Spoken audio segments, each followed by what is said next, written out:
balikan mo natin to, panoorin natin to, itong BICAM report nila para mas klarado at maintindihan ng ating mga kababayan. So doon dito po sa video ito ang naipakita ko sa inyo ay klarado po yung term of office sa SK at saka sa mga barangay opisyal at kailan magaganap ang susunod na eleksyon. So panoorin po natin to mga kapobre.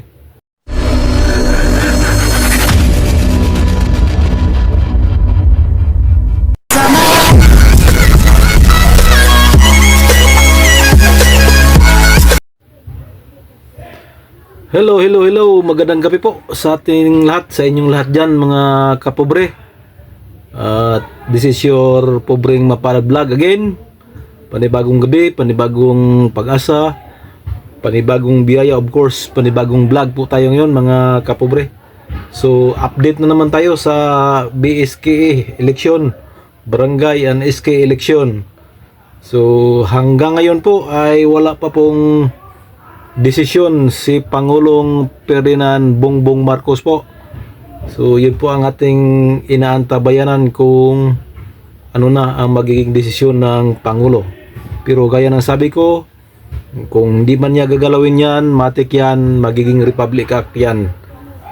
So walang eleksyon pag hindi niya ginalaw yon. So dito sa video ito mga kapobre ay balikan muna natin yung conference report ng Senado kung saan doon nagsasalita si Senator Amy Marcos doon sa BICAM yata yun yung video na ipakita ko sa inyo, ito yata yung bicameral conference nila. So doon nagmotion na po si Senator Amy Marcos na i-postpone ang barangay and SK election. So balikan mo natin to, panoorin natin to, itong BICAM report nila para mas klarado at maintindihan ng ating mga kababayan.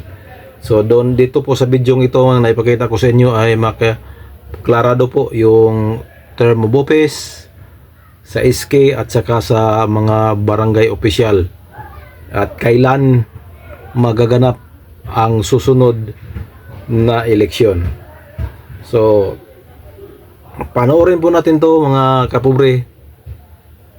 Here we go. Pasensya po, SKL, share ko lang. 4 na taon, uupo ang ating mga barangay officials para sa termino na hindi hihigit na 3 beses in the same position. Ayun. Pagkatapos, yung mga SK officials, iisang termino lamang in the same position din. Pagkatapos, ang nakatakda na susunod na regular barangay and SK elections ay sa unang Lunes ng Nobyembre 2026 and every 4 years thereafter. Doon po tayo nagkasundo at maraming salamat at sa wakas na-postpone din. Sana'y matuloy na nga ang BARM election sa Oktubre.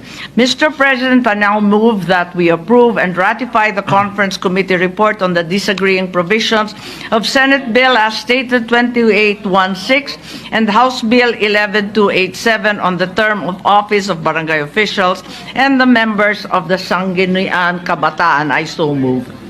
Is there any objection to the motion?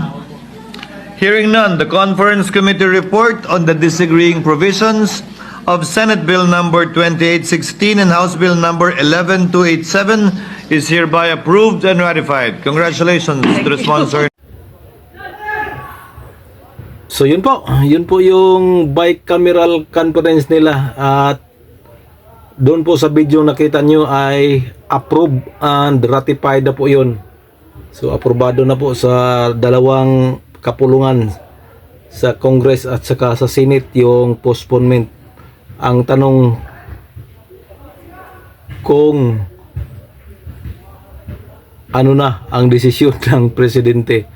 So doon sa video, klaro doon na 4 years na po yung magiging term ng mga barangay official at ano lang, 3 termino din. Hindi lalagpas daw sa 3 termino.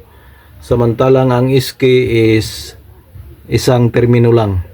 4 years pero 1 termino lang.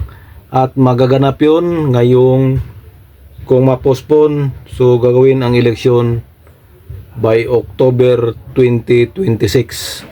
So yun po ang napagkasunduan at approve and ratified na po sa Senate conference report nila.